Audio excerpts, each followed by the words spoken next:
혼신의 힘을 다했고 최선의 준비를 했습니다. 웃음기 쫙 빼고 진지하게 연습했고 현영민 감독도 맞춤형 전술을 짜왔죠. 꼴찌의 반란을 꿈꿨던 FC 아나콘다. 하지만 보는 시청자들도 경기를 하는 선수들도 어느 정도 예상됐던 경기 결과였습니다. 이 경기도 역시 첫 경기 후 3일 쉬고 치러진 경기였습니다. 결과적으로 그 당시 상태로는 꼴찌의 반란을 꿈꾸는 정도? 그 정도가 최선이었던 것 같습니다. 자, 그러면 이번에 방영된 FC 구척장신 대 FC 아나콘다 경기의 키포인트를 살펴보겠습니다. 작전 대 작전.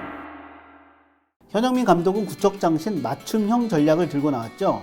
주시은을 원톱으로 하고 3백을 쓰는 작전이었습니다. 가운데 스위퍼로 윤태진, 양 사이드백으로 신하영, 최은경.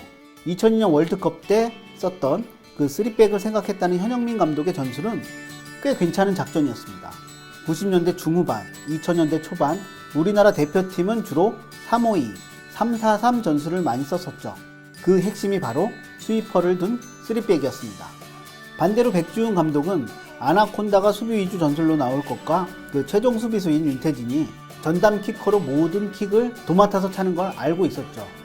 이에 대해 역맞춤 전술을 짰습니다. 최후방 수비수 윤태진이 킥을 하러 올라오면 그 수비가 허술해지기 때문에 그 배우를 노렸던 거죠.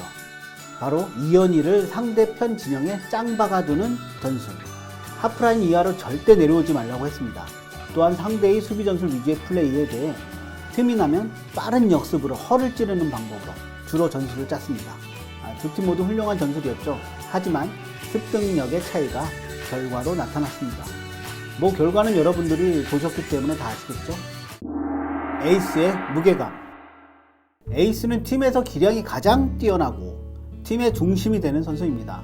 승리를 위해 절대적인 위치를 차지하고 있죠. 그와 함께 그 자리가 주는 무게감도 상당합니다.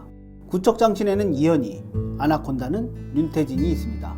이현희는 시즌1에 비해 시즌2에서는 어마어마하게 기량이 일치월장했습니다. 그만큼 자신감도 붙었고 여유도 생겼습니다.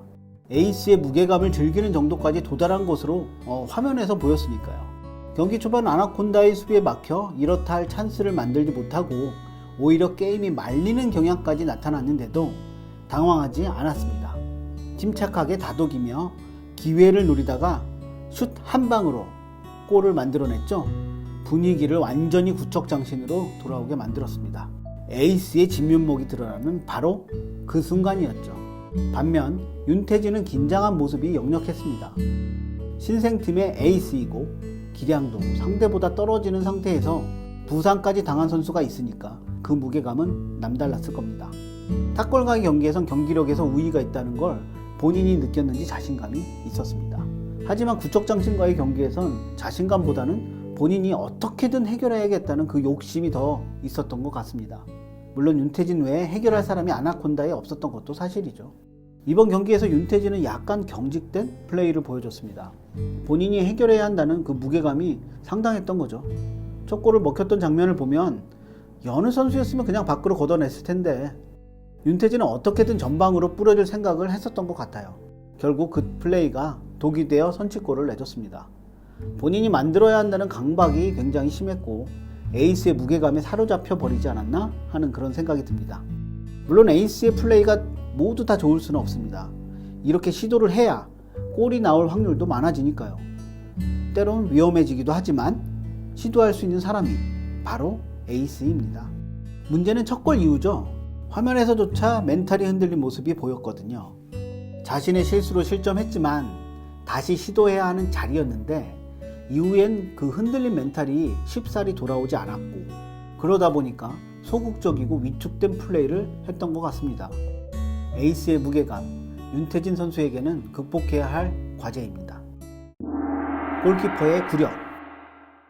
오방불패의 오정현 키퍼. 하지만 골대녀의 야신 아이린에게 비빌 수 있는 정도는 아니었던 것 같습니다. 아직 제대로 골키퍼로서의 스킬을 다 갖추지 못한 상태로 보여졌고요.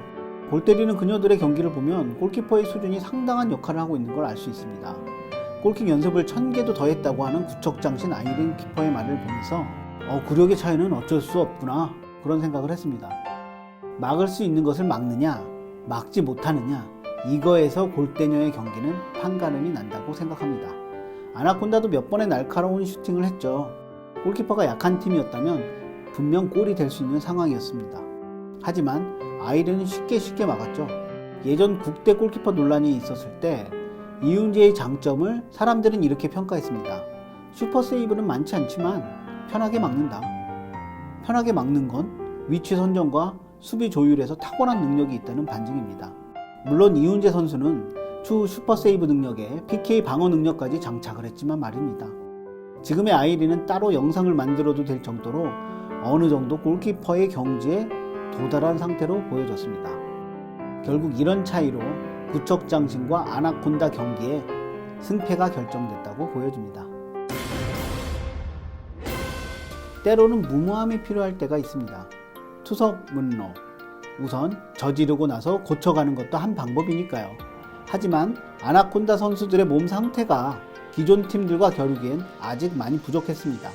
오랫동안 연습했던 팀과 갓 시작한 신생팀의 차이, 이 간극을 메우기 위한 무모함이 안타깝게도 부상이란 절망으로 다가왔습니다. 현재의 몸 상태가 아니었음에도 불구하고 정신력으로 이겨내려 하다 보니 몸이 따라주지 못해 이상이 생긴 것이죠. 이것은 체력이 어느 정도 갖춘 상황에서 차이를 메우기 위한 정신력 무장과는 차원이 다릅니다. 정신력으로 극복하는 것도 정도가 있으니까요. 그 이상을 하려고 무리하다가는 부러지기 십상입니다. 결국 그 이상을 원하고 원했던 아나콘다에게 안타까운 부상이 찾아오게 된 거죠. 윤태진 아나운서의 마지막 멘트가 안타까움을 더합니다. 팀원들이 한계를 느끼고 포기할까봐 무섭다는 그녀의 한마디. 바닥을 찍은 상태에서는 올라가는 일만 남았다고 하죠. 포기를 잊고 다시금 일어서는 아나콘다를 기대해 보겠습니다. 내용이 좋으셨다면 구독과 좋아요 눌러주세요.